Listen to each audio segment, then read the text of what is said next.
ओम श्री परमात्मा ने नमः।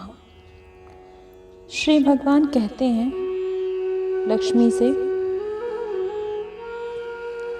लक्ष्मी, प्रथम अध्याय के महात्म्य का उत्तम उपाख्यान मैंने तुम्हें सुना दिया। अब अन्य अध्यायों के महात्म्य श्रवण करो। दक्षिण दिशा में वेद वेता ब्राह्मणों के पुरंदरपुर नामक नगर में श्रीमान देव शर्मा नामक एक विद्वान ब्राह्मण रहते थे। वे अतिथियों के पूजक, स्वास्थ्यशील, वेद शास्त्रों के विशेषज्ञ, यज्ञों का अनुष्ठान करने वाले और तपस्वियों के सदा ही प्रिय थे। उन्होंने उत्तम द्रव्यों के द्वारा अग्नि में हवन करके दीर्घ काल तक देवताओं को तृप्त किया, किंतु उन धर्मात्मा ब्राह्मणों को कभी सदा रहने वाली शांति न मिली। वे परम कल्याणमय तत्व का ज्ञान प्राप्त करने की इच्छा से प्रतिदिन प्रचुर सामग्रियों के द्वारा सत्य संकल्प वाले तपस्वियों की सेवा करने लगे। इस प्रकार शुभ आचरण करते हुए उन्हें बहुत समय बीत गया। तदंतर एक दिन पृथ्वी पर उनके समक्ष एक त्यागी महात्मा प्रकट हुए। वे पूर्ण अनुभवी, आकांक्षा रहित, नासिका के अग्रभाग पर दृष्टि रखने वाले तथा शांतचित्त थे। निरंतर परमात्मा के चिंतन में संलग्न हो वे सदा आनंद विभोर रहते थे। देव शर्मा ने उन नित्य संतुष्ट तपस्वियों को शुद्ध भाव से प्रणाम किया और पूछा, महात्मन, मुझे शांतिमय स्थिति कैसे प्राप्त होगी? तब उन आत्मज्ञानी संत ने देव शर्मा को सौपुर ग्राम के निवासी मित्रवान का, जो बकरियों का चरवाहा था, परिचय दिया और कहा, वही तुम्हें उपदेश देगा। यह सुनकर देव शर्मा ने महात्मा के चरणों की वंदना की और समृद्धशाली सौपुर ग्राम में पहुंचकर उसके उत्तर भाग में एक विशाल वन देखा। उसी वन में नदी के किनारे एक शिला पर मित्रवान बैठा था। उसके नेत्र आनंदातिरेक से निश्चल हो रहे थे। वह अपलक दृष्टि से देख रहा था। वह स्थान आपस का स्वाभाविक वैर छोड़कर एकत्रित हुए परस्पर विरोधी जंतुओं से घिरा था।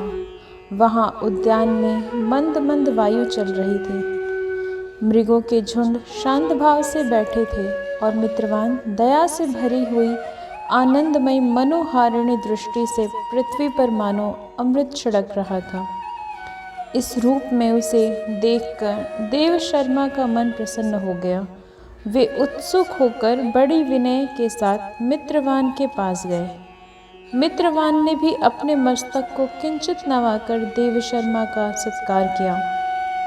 तदंतर विद्वान देव शर्मा अनन्य चित्त से मित्रवान के समीप गए और जब उनके ध्यान का समय समाप्त हो गया, उस समय उन्होंने अपने मन की बात पूछी। महाभाग, मैं आत्मा का ज्ञान प्राप्त करना चाहता हूँ। मेरे इस मनोरथ की पूर्ति के लिए मुझे किसी ऐसे उपाय का उपदेश कीजिए जिसके द्वारा सिद्धि प्राप्त हो चुकी हो। देव शर्मा की बात सुनकर मित्रवान ने एक क्षण तक कुछ विचार किया। उसके बाद इस प्रकार कहा, विद्वान, एक समय की बात है, मैं वन के भीतर बकरियों की रक्षा कर रहा था। इतने में से ही एक भयंकर व्याघ्र पर मेरी दृष्टि पड़ी, जो मानो सबको ग्रस लेना चाहता था। मैं मृत्यु से डरता था, इसलिए व्याघ्र को आते देख बकरियों के झुंड को आगे करके वहां से भाग चला। किंतु एक बकरी तुरंत ही सारा भय छोड़कर नदी के किनारे उस बाघ के पास बेरोक टोक चली गई। फिर तो व्याघ्र भी द्वेष छोड़कर चुपचाप खड़ा हो गया।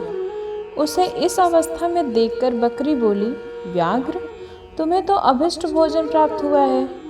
मेरे शरीर से मांस निकालकर प्रेम पूर्वक खाओ ना। तुम इतने देर से खड़े क्यों हो? तुम्हारे मन में मुझे खाने का विचार क्यों नहीं हो रहा है?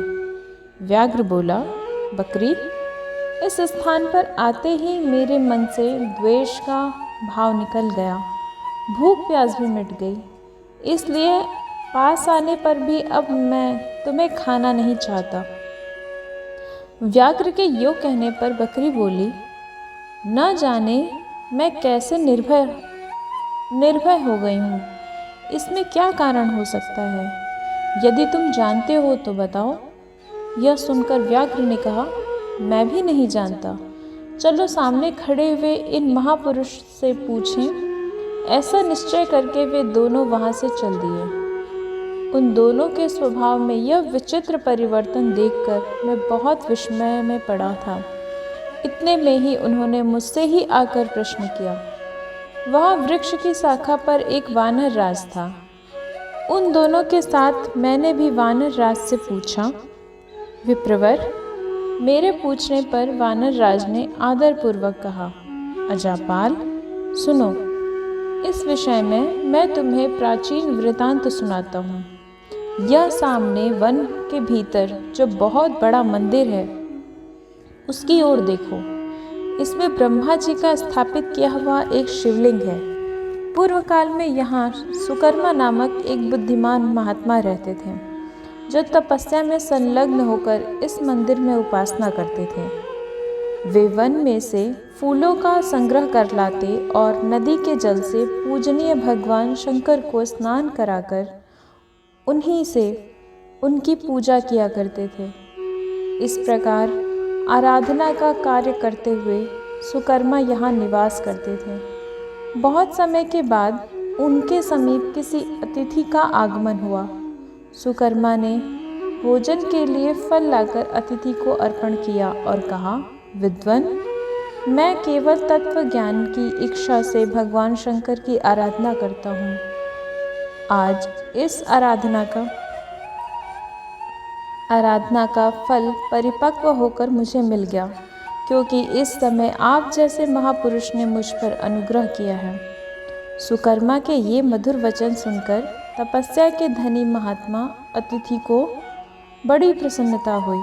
उन्होंने एक शिलाखंड पर गीता का दूसरा अध्याय लिख दिया और ब्राह्मण को उसके पाठ एवं अभ्यास के लिए आज्ञा दिए और वहाँ से अंतर्ध्यान हो गए। ब्राह्मण, इससे तुम्हारा आत्मज्ञान संबंधी मनोरथ अपने आप सफल हो जाएगा। ये कहकर वे बुद्धिमान तपस्वी सुकर्मा के सामने ही उनके देखते देखते अंतर्ध्यान हो गए। सुकर्मा विस्मित होकर उनके आदेश के अनुसार निरंतर गीता के द्वितीय अध्याय का अभ्यास करने लगे। तदंतर दीर्घकाल के पश्चात अंतःकरण शुद्ध होकर उन्हें आत्मज्ञान की प्राप्ति हुई। फिर वे जहाँ जहाँ गए वहाँ का तपोवन शांत हो गया। उनमें शीत, उष्ण और राग, द्वेष आदि की बाधाएं दूर हो गईं। इतना ही नहीं, उन स्थानों में भूख प्यास का कष्ट भी जाता रहा तथा भय का सर्वथा अभाव हो गया। यह सब द्वितीय अध्याय का जप करने वाले सुकर्मा ब्राह्मण की तपस्या का ही प्रभाव समझो। मित्रवान कहता है, वानर राज के यूँ कहने पर मैं प्रसन्नतापूर्वक बकरी और बाघ के साथ उस मंदिर की ओर गया। वहाँ जाकर शिलाखंड पर लिखे हुए गीता के द्वितीय अध्याय को मैंने देखा और पढ़ा। उसी की आवृत्ति करने से मैंने तपस्या का पार पा लिया है।